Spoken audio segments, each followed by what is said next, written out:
You know what's crazy is that I still can't believe this movie never got a sequel.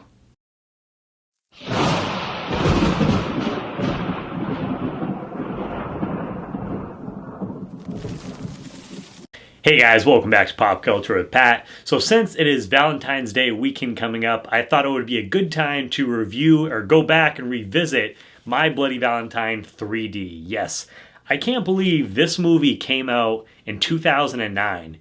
I saw this movie in theaters when I was a senior in high school, so it's like, holy shit, time just flies by and it makes me feel a little old. It's like, I remember when this movie came out, going to see it. I actually saw it like in 3D, which was a lot of fun. But yeah, I thought this would be a fun movie to talk about where it's Valentine's Day weekend coming up this weekend. So let's go ahead and talk about this film right here. This is the most horrific event this town has ever seen. Authorities are calling this the Valentine's Day Massacre. In the town of Harmony, something unexplainable Hello? is happening. Come here, you better check this out. What is it?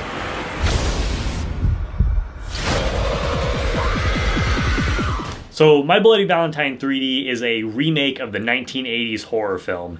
And basically with this film here, the movie opens up and we get like these like newspaper clippings and stuff like that of basically there was a group of miners that ended up getting accidentally trapped in a mine because of this one character makes a mistake. And this character is Tom. He's played by Jensen Ackles, who's the star of the movie.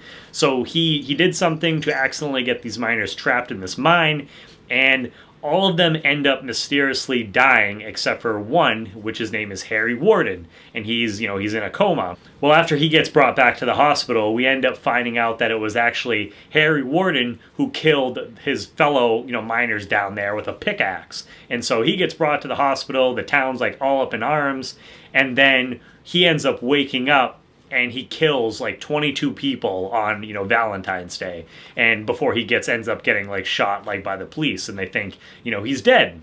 So 10 years after that, Tom, again, played by Jensen Ackles, he ends up returning, back to his hometown. He's still haunted by the events that happened. And shortly after he arrives back home, the bodies start piling up, and people think that Harry Warden is back. So the one thing that I'll say is that this movie was, I hadn't watched it in a long time. So this movie is a lot gorier and has like way more kills than I like remember it having for some reason. I was just like I knew there was a decent amount, as with like any like slasher like horror movie, but watching just like that opening sequence and when Harry wakes up from the hospital and just like destroys like basically everyone like in there, you don't really see like it actually like happen in real time, but you get to see the aftermath, and there's just like people like split open, like their hearts are like missing and stuff like that. And it was just like, god damn. And like Tom Atkins, he ends up like coming in and seeing like all the bodies and stuff like that. And it was just like, wow, like what a way to start off the film. They definitely didn't hold back on the gore or anything like that. For example, some of like these specific, like scenes that really like stick out of my mind, some of the deaths that happen in the movie, like at one point there's a girl who's in like the mines because they're having like a party, and it's kind of like in the beginning of the film. And she ends up, Harry ends up coming up to her and taking a shovel and puts it through this girl's face. And then you see like, the rest of her body just kind of droops down, and then the top of her head slides off the shovel. It was just like, damn, what a way to go. And that's one of the things. This movie has some really crazy, like creative like kills. So I think they did a really good job with that. I remember when I did see the movie, and when I didn't think like Tom Atkins, I was like, oh, he's probably gonna make it, throughout this whole film. But nope, he ends up getting the pickaxe, and this is like later on in the movie. He ends up getting like the pickaxe through like his like face. It's like through like his mouth or like his lip, I believe. And then the guy ends up pulling it and like ripping out like his like mouth or whatever, and he like falls back into like the bushes. But it was just like, oh my god, that must have hurt like hell. So yeah, he died in a pretty crazy way.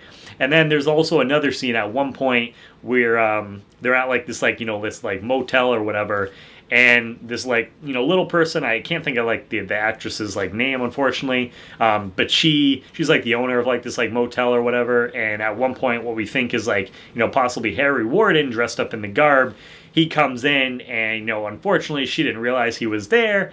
He goes after her, and he takes the pickaxe, you know, pulls her up, like, basically, and throws her up into the ceiling with the pickaxe, and you're just like, God damn.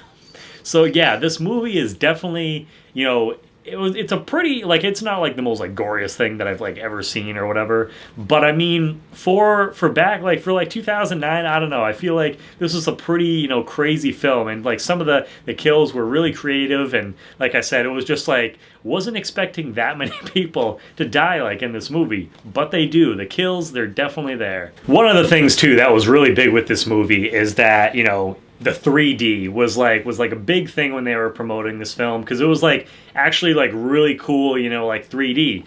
And this like just shows you, this is like a DVD copy. I don't even have this on Blu-ray yet, but this is my original copy that I got when, you know, I got it when it came out like on DVD. And as you can see right here, this thing even has Saw 6 on the back of it, like these 3D glasses.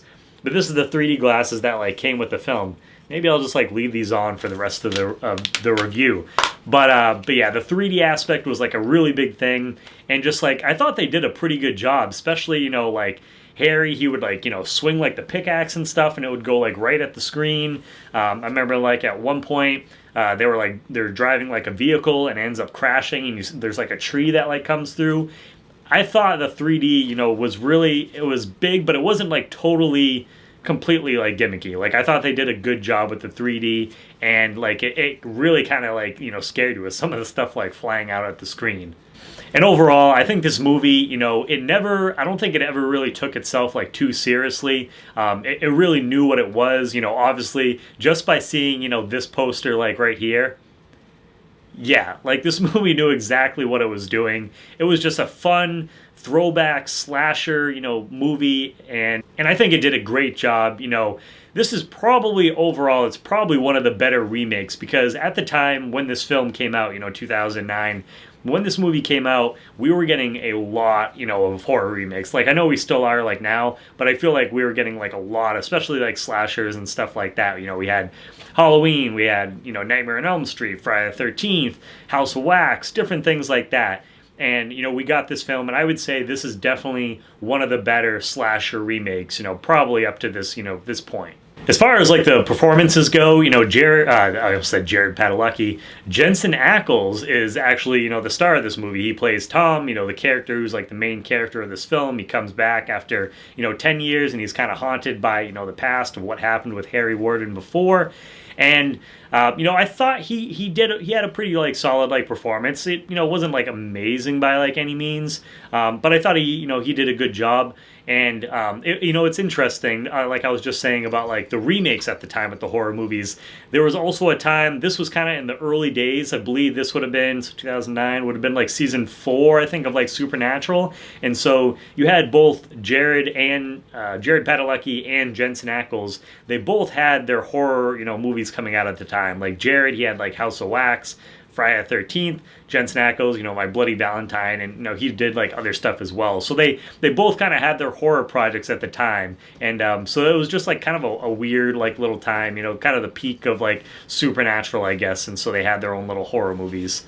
You also, like I said, you also have, you know, you had Tom Atkins, which, you know, you had him to like any horror movie, and that's just definitely always like a thumbs up. You also had like Jamie King, so I think like overall the cast was like pretty solid. I mean, like some of the characters, you know, they were definitely kind of like, you know, typical like horror movie like characters, but, you know, like I said, this movie knew exactly what it was. It had a lot of fun doing it, and like I said, this is probably one of the better like, you know, horror remakes that came out, you know, when it did. As far as like, you know, without going into like too many like spoilers, like I know I went over like some of the deaths and stuff like that, but you know, as far as like the ending goes, you know, so spoilers, like if you guys like haven't seen this movie, I guess, spoilers for the end, but you end up finding out that it was actually, like in the beginning of the movie, it was like Harry Warden and stuff like that, but he ended up dying, like, you know, he ended up dying, you know, 10 years ago or whatever, and the rest of the film, you know, like present day and stuff like that, is Jensen Ackles. Like basically he almost has like a